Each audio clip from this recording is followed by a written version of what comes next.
Pues bueno, ya iniciamos con las entrevistas y pues estamos viendo a la doctora Mariela Gómez Romero y nos va a platicar pues de un tema que podría atreverme a decir que pues sí está como de moda porque es un tema que todo el mundo lo tocamos en redes sociales, que todo el mundo lo vemos por ejemplo, en las plataformas también y pues es reforestaciones urbanas, doctora. Muy bien, ahora pues muchas gracias por la invitación. Pues sí, es un tema bien importante y pues más que de moda es yo creo que necesario, ¿no? Tomar en cuenta que en las ciudades sobre todo requerimos de más áreas verdes, de tener más espacios que nos brinden servicios ambientales. Y algo importante saber es que pues no podemos plantar en cualquier momento, no podemos hacer esas plantaciones en cualquier momento. Es importante hacerlas cuando ya hay una lluvia, el periodo de lluvias, la época de lluvias ya está establecido.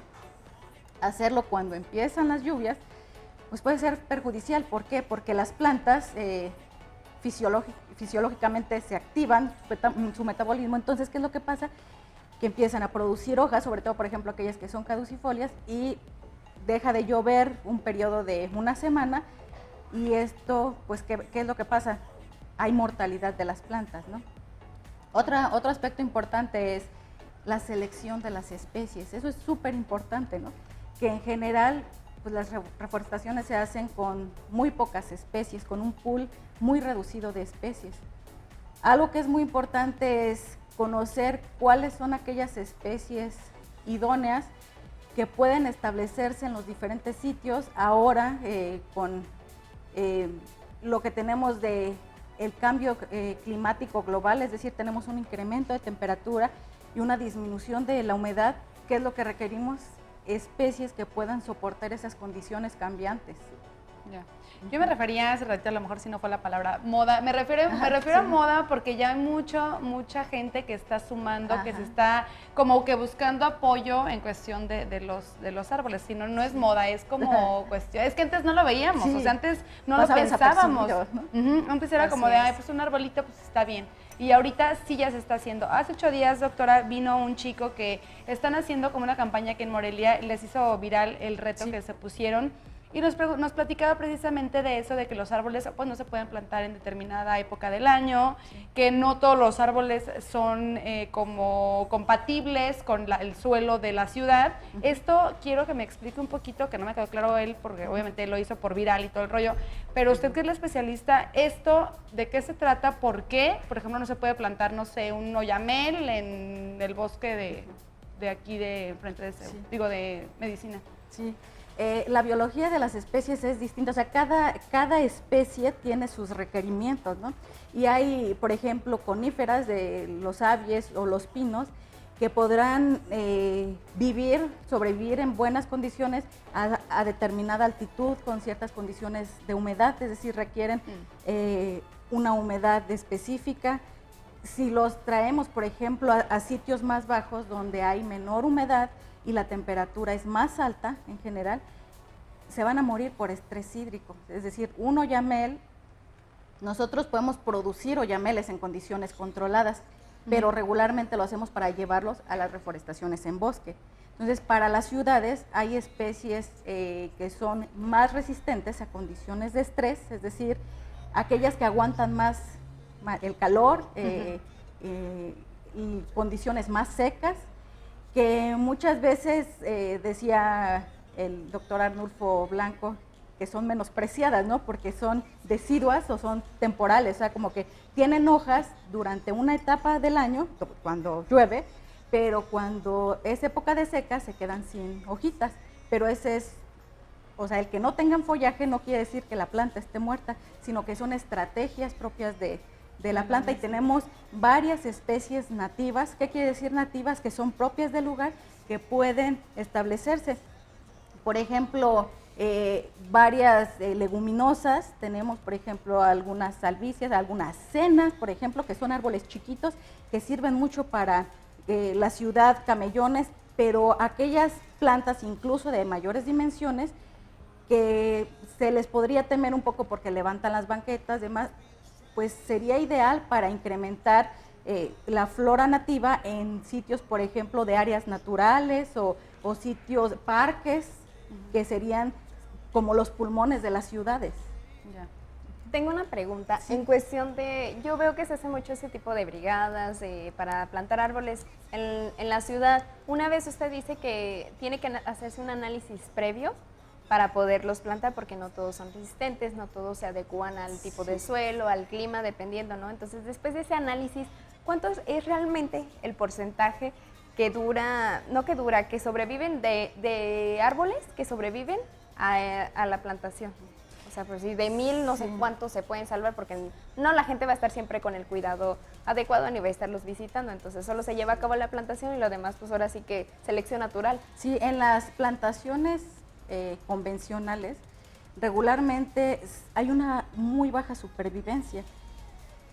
Lo máximo es como 30, alrededor del 30%, pero puede pasar que a los 3 años tengamos un 5% de supervivencia, lo cual se debe a que la mayoría de las plantaciones convencionales que se hace con especies que no son adecuadas o se hace en una temporada donde no se han establecido, por ejemplo, todavía las lluvias, o muy tarde, ¿no? Pasando ya como las lluvias al final.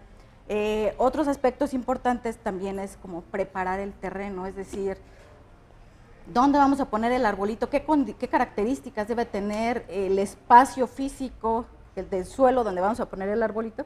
Pues debe ser mayor en longitud, en área, a la raíz de la planta que nosotros vamos a trasplantar, ¿no?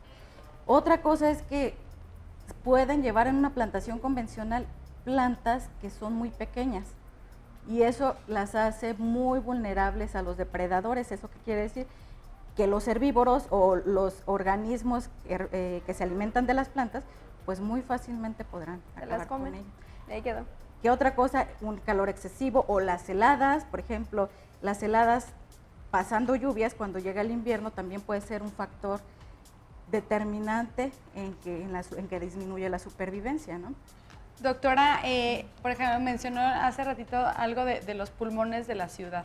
Sí. Yo, por ejemplo, en la Ciudad de México he visto muchísimas, y aquí también sobre camelinas, he visto esos árboles que son hermosos, que son los moraditos, las yo jacarandas. les digo, jacarandas. ¿Este tipo de árbol sí es propio para una ciudad? En las ciudades se utilizan muchas especies exóticas por lo vistosas que son. Es decir, no es malo que haya especies exóticas, pero en aspectos de restauración ecológica siempre se pretende que se incremente el número de especies nativas. Es decir, nosotros en México tenemos un pool de especies que son originarias de aquí, que pueden tener ese potencial. O sea, no está mal que tengamos especies introducidas, pero podemos nosotros hacer el balance y poder utilizar especies que propiamente nosotros tenemos. Ya. Hay una situación que me preocupa de alguna manera porque, o sea, realmente me sorprendió el porcentaje de árboles que sobreviven a una reforestación. O sea, realmente si tú estás plantando 1000, esos 1000 no van a sobrevivir. Entonces, se necesita incrementar que sea más el oxígeno que lo que se produce de los contaminantes de una ciudad. ¿Cada qué se debe de hacer o cuánta cantidad de árboles deberían, por si aquí en Morelia, aplicando la Morelia, deberían de estarse haciendo estas reforestaciones para tener, ahora sí que como dice Viri, pulmones, ¿cómo dijiste? Pulmones en la ciudad. Pulmones en la ciudad que realmente generen oxígeno y no sea más la contaminación que el mismo oxígeno. Sí. Hay un cálculo que la Organización Mundial de la Salud establece que entre 10 y 15 metros cuadrados por habitante en la ciudad sería buenísimo, ¿no? Lo cual... Y las dos así que... en las ciudades donde hay mayor vegetación, una mayor cobertura de plantas, pues tenemos arriba del 5%, ¿no? 5.3%. Estamos muy por debajo de lo establecido. De lo óptimo, de lo establecido, ¿no? Entonces, es decir, ¿qué requerimos? Tal vez, pensamos que plantar mucho sería la solución, pero sería mejor que la calidad de la planta fuera más buena, fuera mejor, que la selección de especies fuera la adecuada, que se plantara al tiempo donde las lluvias ya se han establecido y con menos cantidad de plantas anual que se estuviesen reforestando, la supervivencia incrementaría significativamente. Ojo, nos está diciendo prácticamente que no es necesario que practiquemos y hagamos brigadas y redadas de plantación, sino las que tenemos hay que cuidarlas. Sí, las brigadas, o sea, son importantes. Sí, no, claro. Y es necesario como seguir incentivando. Sí, pero primero sería cuidar lo que tenemos ahorita. Sí, o sea, ¿qué necesitamos para saber cómo el estado de estas plantaciones año con año? Regularmente se hacen evaluaciones, evaluaciones en cuanto a supervivencia primero, qué tanto crecen, en diámetro, en altura. Es decir, hay variables que nos ayudan a conocer cómo está esa planta. Es decir, podemos detectar cuáles plantas no sobreviven en determinados sitios y no estar llevando año con año las mismas especies, ¿no?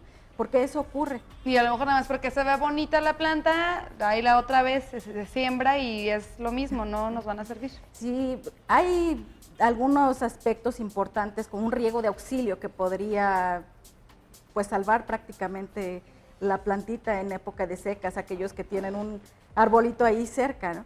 Pero si nosotros llevamos ahora que tenemos este problema del cambio climático y que pues está aquí, ¿no? ¿Qué es lo que necesitamos? Que las especies que se utilicen también tengan esa resistencia ante estas condiciones. De las especies nativas tenemos varias de estas que les llamamos caducifolias, que se tiran las hojas cuando hace calor, cuando estamos en secas, y en lluvias otra vez frondosas, y están con mucho follaje, ¿no? Estas podrían ser una bastante buena alternativa. No digo que las especies que se están produciendo ahora no sirvan, claro, solo hay que canalizar de mejor manera hacia dónde llevamos esas especies. Entonces, ¿sirven para las áreas naturales protegidas? Sí. ¿Qué necesitamos? Especies que se están propagando ahorita, sí, pero también hay que poner un poco más de atención en especies nativas, de las cuales pues nosotros tenemos. Sí, no es fácil, por ejemplo, en otros países que de repente solicitan pues 1 kilo de semilla de tal especie, ¿no? Sí, sí, sí. A nosotros nos toca estar monitoreando y ahora en aspectos de cambio climático la biología de las especies se ha movido mucho. ¿Eso qué quiere decir? Que si teníamos una temporada en la cual íbamos a colectar la semillita para poder nosotros germinarla, propagarla y producir esta plantita, ahora no es tan fácil ese seguimiento. Entonces hay que estar monitoreando, es necesario estar monitoreando esas especies de interés para poder obtener la semilla, conocer cómo es el proceso de germinación para cada especie, porque además es otra de las cosas que ni siquiera se conoce muchas veces. No se sabe cómo germinan las especies.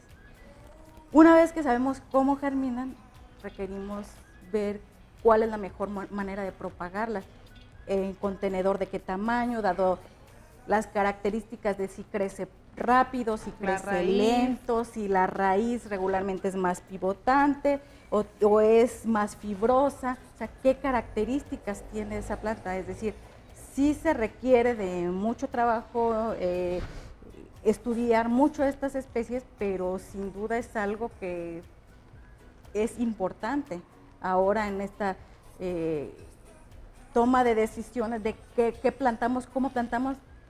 Ya no es decir, no podemos hacer las cosas de manera convencional como siempre se han hecho. Claro. ¿Por qué? Porque ahora tenemos condiciones distintas, pero podemos aprovechar especies que nosotros tenemos, ¿no? Claro. Aquí en Michoacán, doctora, bueno, nos han platicado ustedes, los expertos, que tenemos un suelo muy padre, que tenemos un suelo, pues, deseado, codiciado por a lo mejor algunas regiones del país o estados del país. ¿Qué árbol? Bueno, pasamos una gráfica ahorita de que especificando qué tipo de árbol, por ejemplo, se podrían sembrar aquí. Pero aquí en Morelia en especial, en este suelo, en estos territorios, digamos así, ¿qué árbol sería el que mejor, digamos, sí, el mejor para concientizar a la gente y que no nada más se plante, por ejemplo, el típico, las moraditas, el típico jacarandas.